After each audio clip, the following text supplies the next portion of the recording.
Hello there, and welcome back to the channel, guys. We are continuing The Mandalorian. This is chapter 15. Don't know the title yet. The last one. Damn. That was, and you showed it. People commented on it. The pouty face. That they took Grogu, they took Baby G away from us. Those damn dark troopers and Moff Gideon. And put little baby shackles on him. And many of you, rightly so, in the comments were like, who the fuck has baby shackles lying around? The Empire, that's who. The space Nazis. Who else? Speaking of Baby G. Look what we got! Hello. He's probably gonna look maybe a little bit weird with the green screen effects. Oh no! But let's just, I'll disable the green screen effects like this. Now you can see him, hopefully, properly, and he's got some voice activated stuff as well. That sorry, yay, new toys.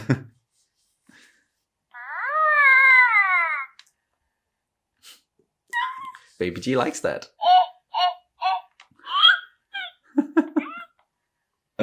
Oh, and Cat is melting.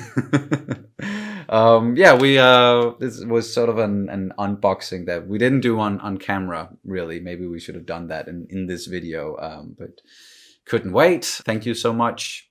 Yefan? Yes, that was from Yefan, definitely. He also mentioned it during the Cyberpunk stream yesterday. If we have received something, packages, did they get exchanged? Just a little hint there, and yes, they did, and we got Baby G right here, Grogu, our own little Grogu. So but someone who doesn't have Grogu right now, as I mentioned, that is the Mandalorian, Din. But he teamed up with Boba and Fennec.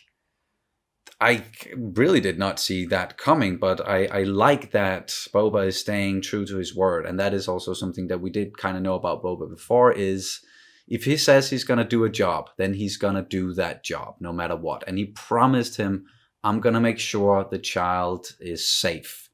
So, yeah, he can't do that until the child has been returned safely to the Mandalorian. And then he took off and went to Navarro again, and it seems like he picked up Cara Dune. Maybe he's going to pick up some more people, and we're going to get a big old crew just going after Moff Gideon and the Dark Troopers and getting Grogu back. So yeah, very, very exciting stuff. What's also exciting, and I just quickly want to mention it, even though now I've already kind of talked about it during the stream that I mentioned before, actually. They just dropped at the end of it, and I had to just do a live reaction right there. So that video is up right now, and then I'm going to post some more about this big Disney investors meeting. And just keeping to Star Wars, we got a lot of stuff there. I don't know what you're looking forward to the most out of all the projects that they sort of announced. Obi! But yeah, I was guessing it was going to be Obi-Wan Kenobi. Even though Hayden is going to be a part of it, you weren't the biggest fan of his portrayal of Anakin in the prequels, like a lot of other people. It can be down to, like, it's not that he's the best actor in the world, but I don't believe that he's the worst either. And I feel like with a better director there, or a director that's more used to working with actors and who wants to work with actors, because it's well known that Lucas, he wasn't really good with the actors and writing the lines, and it always came off as a little bit stiff. So hopefully he's just gonna get another shot now and be able to redeem himself a little bit in the eyes of some people. I know there are also people out there who love his portrayal of Anakin in the prequels and think it's spot on and perfect. But either way, he's returning. Obi-Wan returning, Ewan McGregor. That's just what we've been wanting for so long, is Ewan McGregor. Because if there's one thing everybody can agree on, I think, is that Obi is it's just the best thing that came out of the prequels, hands yes, down. He's just he was perfect in those movies. Ewan McGregor was. So seeing him reprise that role, and it's going to be like 10 years after Revenge of the Sith, so just at the halfway point between New Hope and Revenge of the Sith. So I'm also expecting for him to look and sound more like Alec Guinness that he even did before. Now that they're getting closer to to that point in time during the events there of A New Hope. And then we, of course, also got Ahsoka and Rangers of the New Republic. That's going to tie into The Mandalorian. So a big overarching story there with these 3 series that's going to culminate in a big climactic event, maybe involving Thrawn. Is he going to be the big overarching villain through all of this? I've speculated a little bit about that before, and I think it also makes sense. And we also got something like Visions that's going to be like an anime project with a lot of different anime stories brought to us by Japanese anime studios. That's really intriguing as well. So much stuff. Cassian Andor, The Bad Batch, damn. And then on the movie side of things, of course, Rogue Squadron, and then the one coming from Taika Waititi, who's already worked on The Mandalorian, directed an episode in the first season, and of course he voiced IG-11. And I don't even know if I've mentioned this to you, but someone pointed it out in the episode where Mando goes back to Navarro in this season, and they go through the town square or past the town square. And then there's an IG-11 in the background. Oh, okay. You did know that. All right. Fair enough. I just thought it cool that and nice that Grief he chose to put up a statue for IG-11, the savior of the city almost. So yeah, that was just the right thing to do, I think. Now that we lost that character. Anywho, that was plenty. Now let's get into to the actual episode, and then I'm sure we're going to talk a lot about it afterwards. And you can, of course, always check out our full-length reactions where you can sync up the footage with your own copy of the episode. We also have early reactions at the moment for The Legend of Korra. It's all over on Patreon, and the link is down in the description below. And let's go.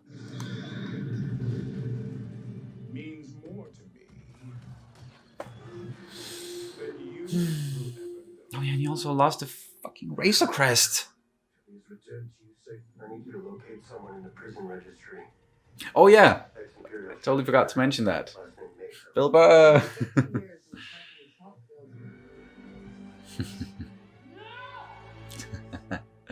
That was such a cool scene. Mm-hmm. Just taking them out one by one. Possibly my favorite. Oh. So whoa. TIE fighter graveyard. Among other things? Yeah. Seems like it. Inmate 34667. Please salute Marshal Dew. Oh. Well, that was quick. Inmate 34667. Please follow. So what's his number again? 34667. Okay. Oh. Every time I see Slave One, it's just so happy. Get this fuzzy, warm feeling. Speaking of, oh, and his old blaster. You know, for a second I thought he was this other guy. You mean me? And he repainted everything. Mm-hmm. Oh. Mayfield. Hey. Look at Boba. Sorry, I can't. Yep, Mayfield is either this or staying on the scrapyard planet there. The Believer.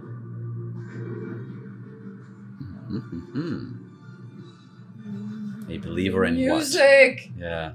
And that's something we haven't talked about enough at all. Is just how fucking amazing the music is. Every episode.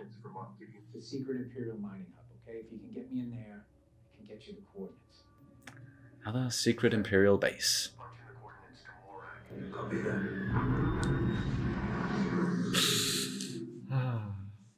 Highly volatile and explosive. Yeah, kind of like this one, huh?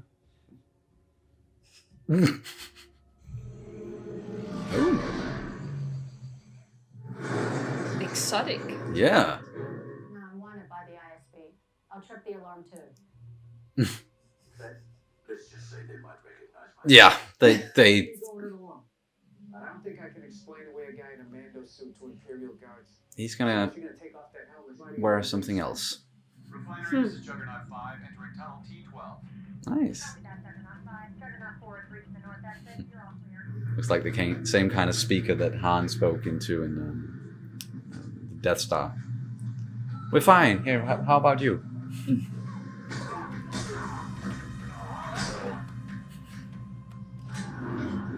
Those helmets really do not offer much protection. No.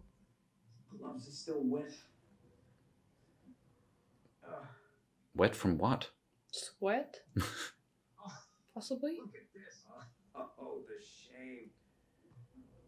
Well, that right there is worth the price of admission. Well, it's a shame you're not coming along with us. You got such a sunny disposition. I can't imagine how much fun you are in one of these. Always cracking jokes. I don't know how you people wear those things. And by you people, I do mean Mandalorians. It is definitely weird seeing him wearing something else. Yeah. Better when it's off. It's not gonna happen, dude. Come on. He still really wants to see his face. But no, it's not gonna happen, Mayfield. Just not yet, at least. Move. Yeah, Empire, New Republic. It's all the same to these people. Invaders on their land is all we are. All those people that died in wars fought by Mandalorians actually had a choice. Not any different than the Empire. I don't think that's the right thing to say. You believe one thing. If you're born on Alderaan, you believe something else. Neither one of them exist anymore. Well, Mandalore does. Is it that you can't take off your Mando helmet or you can't show your face? Because there is a difference. As far as I'm concerned, if you can make it through your day and still sleep at night, you're doing better than most. I agree with that. Huh? What's going on? Whoa! Is it Rhydonium? What it was called? Is someone attacking them? Mayfield is still stable. Pirates. Keep driving. I'll take Just care of it. pirates? Okay. Are you seriously shooting a blaster in it right now? Remember, you're not wearing Beskar. Ooh. Oh, that was close. Oh, damn. It's becoming unstable. Oh, phew. Trying to blow the Rhydonium. You should have left me in prison! Oh, no. Man. Bad timing. Whoop, okay. Ow. Yeah, as I said. Almost good for nothing. Oh. Yeah. Oh. Somebody trade with spears, huh? I know it's not him.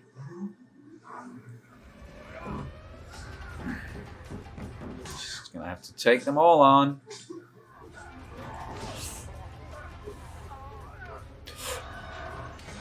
Are we gonna end up taking his helmet off? Hurry, hurry, hurry, hurry, hurry, hurry. Oof.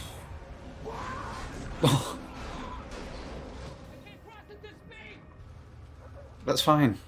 Just slow down. No, don't. Fuck. Ah. They all have thermal detonators. Okay, we could use Boba, Slave 1, someone, something. Or TIE fighters. Wow, okay. For once. Just... Thank you, the Empire.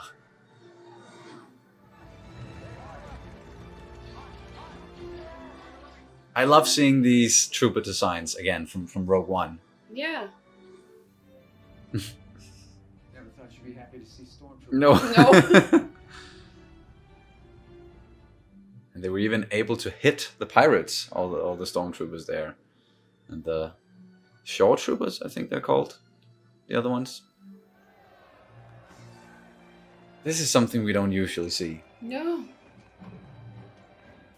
He's gonna recognize him, or Someone's gonna recognize him. Yeah, Oh, yep. Someone recognized him. Fuck, fuck, fuck, fuck, fuck. I was just a field operative, but I'm not taking the Just wear a helmet. We can get out of here. Give me the data stick. So is he gonna take off his helmet now? Order to access the network. Terminal. Oh, okay, that's Oh. why he can't. Yep, got it. Give it to me. Then how are you gonna do this?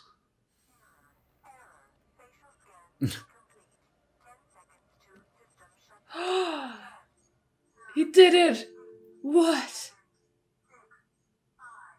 People are seeing your face. I'm afraid you're gonna have to speak up to him a little bit.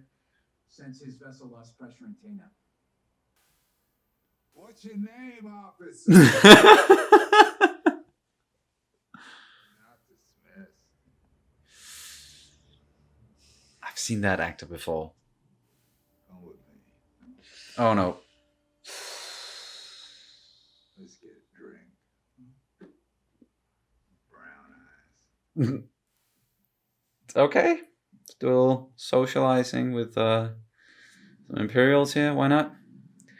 Can't believe he took off his fucking helmet. He's desperate, And right? now Mayfeld is, yeah, you've seen him. How about a toast to Operation Cinder? Now there's a man who knows his history. Ooh. No, I don't just know it.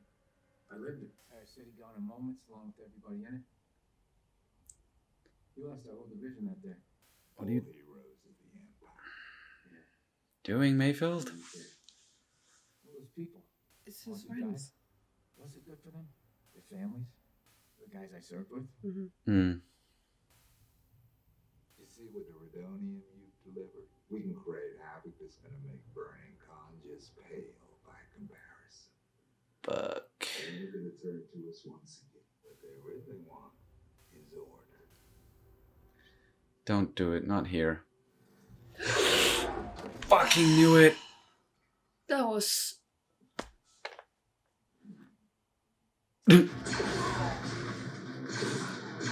Guys, shit. I never saw your face.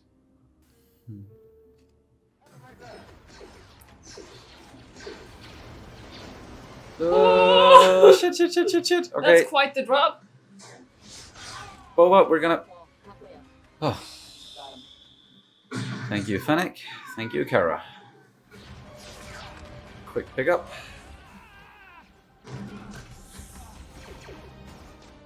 Whew. I was kind of afraid for Mayfeld there, a little bit. Give me that cyclo rifle. Oh, he's gonna blow the whole thing up. Mm-hmm. Damn, nice.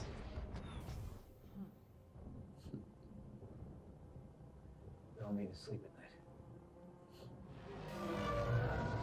night. Oops.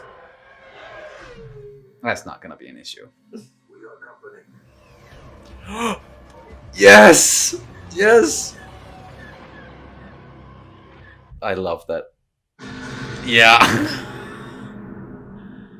I love that sound design.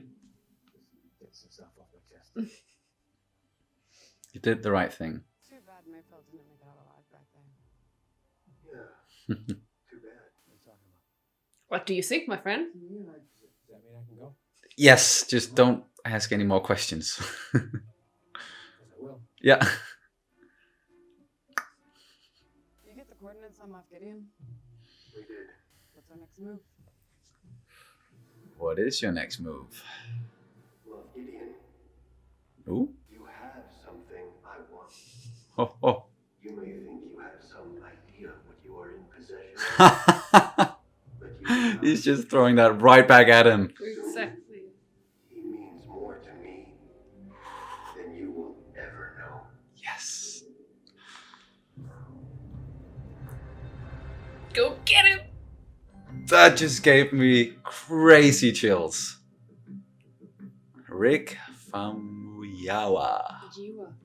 Famuyiwa. Sorry, I'm always bad at pronouncing his name, but he did such an amazing job with this episode, I think. And we got to see Pedro Pascal. Not only hear his voice this time around, but we actually got to see him. He took his helmet off, or he took a helmet off. So that was chapter 15, The Believer. you can look at it in a couple of ways. I think there's definitely the officer that they were talking to. I don't remember his name. He was a true believer in the Empire and what they're doing, and how people, they don't want freedom, they want order, and that's what we will bring, and it will take these sacrifices, but it's a good thing, and these people dying, and we are outliving them, and we are causing chaos and disarray in the New Republic, and what they were going to do going forward there. So that was a true believer, definitely, in a cause for the Empire. Yeah, but the way I read the title, well, I do believe that was also a very good way of seeing it. I interpreted it as Din being the believer, and him having to compromise his ways and in his belief of this clan that he grew up in, was even called a cult, like a religious cult. Yeah, the Children of the Watch. Yeah, exactly. So the way I see it's like he has to compromise his very cultish ways, or what he grew up with, his belief, the this is the way that we've heard about all the way from season 1, when people were already talking about, okay, he can't take off his helmet, and Mandalorians aren't supposed to take off their helmets, but we've seen Mandalorians take off their helmets before in Clone Wars and in Rebels, so that was always a bit of a that's a good question. Like, why isn't he allowed to it? And then we got all that with Bo-Katan and explaining that he's a child of the Watch. And now that whole belief system is being challenged once again in this one. And very much so by Mayfield, who actually said some good things there while they were driving. And so what is it? Is it you can't show your face, or you can't take off your Mandalorian helmet? Like, because there's a difference. And the whole thing with, deep down, we are all the same. It just depends on where you're from, where you're born, what kind of beliefs were instilled in you. And a lot of the time you don't even have a choice, and you just fight for what you believe in. But that once again depends on where you're from. So it's just, I like how they're looking at that and breaking that down. Another thing that was very much in line with the title of the episode, The Believer. And it was very interesting because we know that he is desperate at this point, and just by removing his helmet, something that we have seen up until this point, it was very almost sacred to him. Yep. Not revealing his identity and not revealing his face to anyone, and actually being able to or at least be so desperate that you want to sacrifice this something that's so sacred to yourself. Yeah, that really means it's that what you're sacrificing it for is something that's very important to you. For example, we also we saw it in the first season, where it was like, well, it's your life or nothing. And yes, either I remove your helmet and heal you, or you die. Yeah, so exactly. you decide. And then he let IG-11 take off his helmet there. And in this case, same. Either you remove your helmet, or you don't get the information that you need to rescue Grogu. It means so much to him. And we even got that in the last scene. I love how he just shot that line right back at Gideon. It means more to me than you will ever know. Yeah. That's just... And that is something that we've talked about as well. We can see, and that is what this series is doing with him and Grogu. They're just... The father-son relationship there is so strong. They have to stay together. He cannot let him go at any point, and he won't. I'm sure now he's made that decision. I don't know if he's at that point yet. Exactly. I don't think he has realized completely, like 110% completely realized just how much Grogu means to him. But he's getting there. And I think this whole, like, the ending there, not only was it such a great punchline because he used exactly the same words as Gideon did, but he also it was almost like a confession almost, right? Like, he was almost confessing that this kid means more to me than you will ever know. Yes, and that's him realizing just how much he means to him, and Oh, it's so powerful. So powerful, such a good scene, and definitely also a threat. I am coming for your ass, and I'm bringing friends. He didn't say that, but, no, but he's bringing some friends, and they can scrap as well. what Sorry. the hell is going on? A lot is going on with sirens in the background here, and we tried like not talking while sirens were going on, but they keep driving back and forth. I don't know what's going on, but either way. What an episode. I love the action in this. I love the planet they were on, and another more exotic looking planet. And these pirates, the alien race. I think we've seen them before, but I don't quite remember the name of them. But that was a cool mission, and it was very nice to see Mayfeld again. Yeah. Bill Burr. I think I even enjoyed him more in this episode than I did in the last one. Or actually, I did. I most certainly did, because it was way more of a varied performance. We got the snappy comebacks and the humor still that we know. Yeah.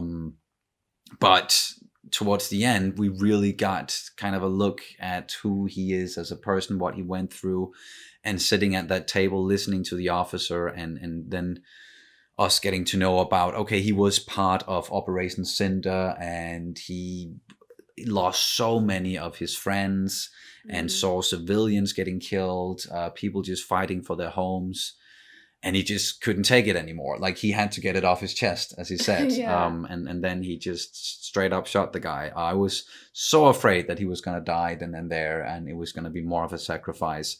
But I'm glad they let him. Keeping him around. They're keeping him around still, and they let him walk. And they did the typical thing we've seen in other stuff before. Many things, I'm sure, with, oh, it's such a shame that this person died on this mission. Go along. Yeah. So yeah, I liked how they did that, and not taking him back, and I think that decision very much came from what he did at the end, and blowing it up. Yeah, exactly. And not only did we get the reason why he defected, I think that was why he defected, because he was not imperial. He was like a bounty hunter, right? Yeah, just like a former imperial sharpshooter. Yeah, exactly. So he was former, at least, and now we know why he was former, because he probably couldn't take this huge loss. And I also like this dynamic between someone who's a leader, or at least much higher in ranks, and then you see the soldier. Yeah. And like leaders, higher ranked leaders like that, I think sometimes they have a tendency to either forget or just completely ignore, negate, like the soldiers' perspectives, because it's soldiers losing their lives, they're losing their friends. Yeah, the ones in the front lines, man. Exactly. And this guy was just saying, oh, well, it's just it's a loss that they have, it's like a sacrifice we have to make, and it's worth it in the end. And he was just like, no, it's not worth it. Look at all these civilians just losing their lives, and you say they fight for freedom? No, they don't. They fight for freedom, but like they fight for their own freedom, and not, for something like a greater good of freedom through order or whatever that. Whatever he was saying, the officer there, and whatever arguments he was making for this is the right way to go about it. And he probably wasn't even up close looking at things at all the way Mayfeld was, and that's what struck him so deep at his core, and why he chose to shoot the guy. It didn't even seem like he had any remorse for the loss of the soldiers. And if you had like at least some sort of remorse or some sort of guilt or feeling some sort of loss at least, and not just saying, oh, that's a shame because of numbers, but if he hadn't started talking about all this, I don't think Mayfeld would have shot him. No. He wouldn't have reacted in that way, because it was just reliving all of that and talking to someone, as you said, who did not show any fucking remorse whatsoever. That really hit something, and he was just like, whoa, I can't take this anymore. He's bringing so many things back, and he had to get it off his chest. And I'm glad now that he did that, even though not we talk about this sometimes, not that we like to see people getting killed and blown up, even Imperials and poor stormtroopers a lot of the time, because that's also a part of it. Like, okay, do they actually believe in the Empire, or are they just a part of the Empire because that's like their circumstances led them there in their life and where they were born? So it's you can always feel very bad for those people who might not really believe in what they are fighting for in that cause. And that was very clear from this episode, I think, that there's definitely nuances within the ranks, or at least within the Empire. Yeah. Within the Empire, exactly. Yeah, exactly. We got a bit of an inside look there when they arrived, and just seeing stormtroopers and officers and like Imperials just behaving in ways that we haven't really seen them a lot before, because it's always in combat situations and they're busting in and they're the enemy. They're the enemy all the times and shooting at you and shooting back. But here it's just them cheering when Mayfeld and Din they arrived. Well done. Yeah, well done. Long live the Empire, glory to the Empire, and whatever they said. It was just I like getting things from that perspective as well. And this episode did a pretty good job with that. One thing that happened there at the base when Din was getting the information and he took off his helmet, it scanned his face and it got accepted. So was it a thing where it just needs to scan your face, just a face? You don't need to be in the system. It just needs to be able to see your face, and then you'll get in by using the code cylinder thing that he was using. Or was it because Din was actually in the system? I'm in the system. In the system. The system? And how and why? Yeah. Maybe we missed something there that they, but so many questions. But that's definitely a question. Yeah. And it was mostly Mando and Mayfield we were spending time with in this episode, because Fennec couldn't go in there, Cara couldn't either. They were both in the system, and Boba, nope, because he's done some jobs for the Empire in the past. I don't know if he's ever gonna tell them about that, or it's what they're gonna think about him and the work that he did back then in the original trilogy. But speaking of Boba, once again, it's just so nice to see him. It's so nice to see Slave One, hearing that iconic Slave One sound when he's flying, and the seismic bomb thing that he also used. I can't remember if there's a proper name for it, but using the same sound design. And I love that scene from episode 2. One of the scenes that I do really love from episode 2. And I still have very much a connection to the prequel trilogy, because those are the movies I grew up with and I watched them as a kid. And it's just so nice to see all these things return. And Boba even gave his armor a bit of just a touch up there and some new paint. Looking good, Boba, looking very good. And it's just so nice having him in this as a character. I almost have to pinch myself once in a while. It's just, oh, he's still here. It wasn't just a weird dream with the last episode. No, he is still in it, still a part of the crew. Now that crew is coming for Moff Gideon. Fuck yes. The finale for the season, I think, is going to be off the fucking charts. It's gonna be the thermal grenade for this one. Yeah, it's gonna detonate our minds. Next week is gonna, like, we're still doing Mandalorian on Fridays. Friday next week with the season finale.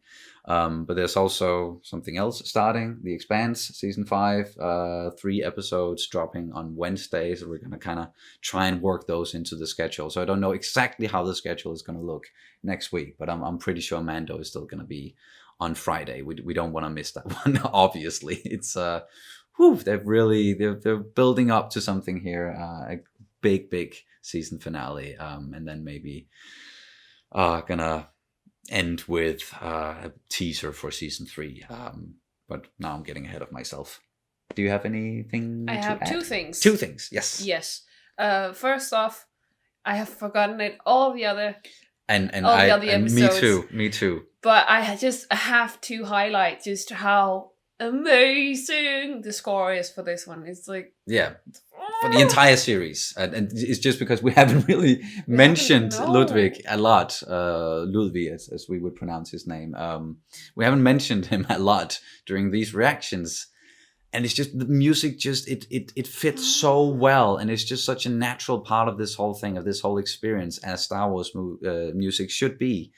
But we need to highlight it more. Yeah, because he's and honestly, he's my favorite composer, like TV movie composer. So I just have to talk about just how much I love him and how much I love what he's doing. He's doing such a great job. Yes, and just all the themes that he's coming up with, and especially like the Mando theme is just, it has become iconic. Yes, iconic, exactly. And I even I watched some of the Disney investors meeting stream, and when they got to the Star Wars part of it, or the Lucasfilm part of it, Kathleen Kennedy started off by talking a little bit about the Mandalorian, and then that music just came in, and it was just that music just gets me hyped up listening to it. And I definitely want to listen to it more, and we need to remember to mention him more often and talk about it, because it really, it's so damn good. I never believed that we were gonna get Star Wars music that was gonna become almost as iconic as what John Williams did. But Ludwig Göransson, he is just doing such a good job with this score. I can't even. And maybe they're going to use him for some of the future Star Wars projects that just got announced as well. Yeah. Maybe they're going to use some other composers. Kevin Kine, I would definitely like to see him do. He's the guy who composed a lot of the stuff from the animated series, and I think he did a really good job with those as well. I'm sure he's doing it for the Bad Batch, and maybe for Ahsoka as well, because she originated in the animated series, and he's the guy who came up with her theme, I'm pretty sure. So that would also make sense. Either way, that was one thing, and yes. You have another. Yeah. And that's a very, very tiny thing. It's just I want to highlight what Mayfeld said when we saw these indigenous people, or the people that lived on that. Oh yeah, when they were driving by. Yeah. And he said something along the lines of, well, either it's the New Republic or it's the Empire. It's the Empire. No matter who it is, we are the intruders. Mm. They are the natives, and we are the intruders, and they will always see us as the intruders. And it just really resonated with me. Yeah, and I just thought that was a very nice thing, and also kind of relevant. Yeah, and getting back to that whole freedom and order thing, talking about that, and the Empire wants order, and that's their argument is, well, without us, there's just too much chaos in the galaxy. Giving people too much freedom is not good. We need to contain it and give them order. And that will bring peace. And then you have someone like the New Republic, who like they sprung from the Rebel Alliance, and they were like, no, the Empire, what they're doing, no good. We need to fight that and fight for freedom once again and break free of this oppression that the galaxy is under. And now that things are different and the New Republic is on the rise, when they go to systems and they do it and they just want to bring order and peace, but are they really doing it different than what the Empire did? At least I hope that they are doing just a little bit different and not being as careless with civilian lives. But they are still intruders in a sense on a lot of worlds. So yeah, I like that he brought that up as well. Yeah, and it gave a lot to his character, and especially why I really liked his character of all of these. Yeah, well, I liked his character more in this episode than the previous one, because we got to know so much more about him, and you could definitely see, because there's so much, I would say, even empathy for these people, and you saw in the way that he spoke about them when he spoke to that horrible officer, that he was talking about these civilians losing their lives, and it was, you could just feel this compassion towards these people, that just because they're civilians, they shouldn't lose their lives. And for a we're cause supposed they to don't believe protect in. them. Yeah, exactly. We're supposed to protect them, and we are the intruders. And you know, the way that he spoke about them just showed that he has so much more soul and heart, and it's so wonderful to see Imperial, or at least just ex-Imperial troopers or soldiers talking like that, because it humanizes them, and it's really nice to see, because we've always seen this whole black and white thing with the Empire being the baddies and the Jedi and the rebellions being like the good people, and I really like when they muddle the waters like this, and it's just so good. Showing a character like Mayfield and his outlook, and what his past and how he thinks of the world or the galaxy now is just, it's a nice extra dimension that they're adding, and loved every second of it. Loved this episode. This season overall is just fucking amazing. I think I'm enjoying it even more than the first season, if that's at all possible. Not that there's anything wrong if people enjoyed the first season more than they're enjoying the second season. It's all enjoyable. It's all good. This is the way. You are happy, nerd. I'm just so happy, and I'm definitely not hiding that. Anywho, that's gonna do it for this reaction and review of The Mandalorian Chapter 15, The Believer. Thank you guys so much for watching as always, and we'll see you very soon. May the Force be with you always. Bye. Bye.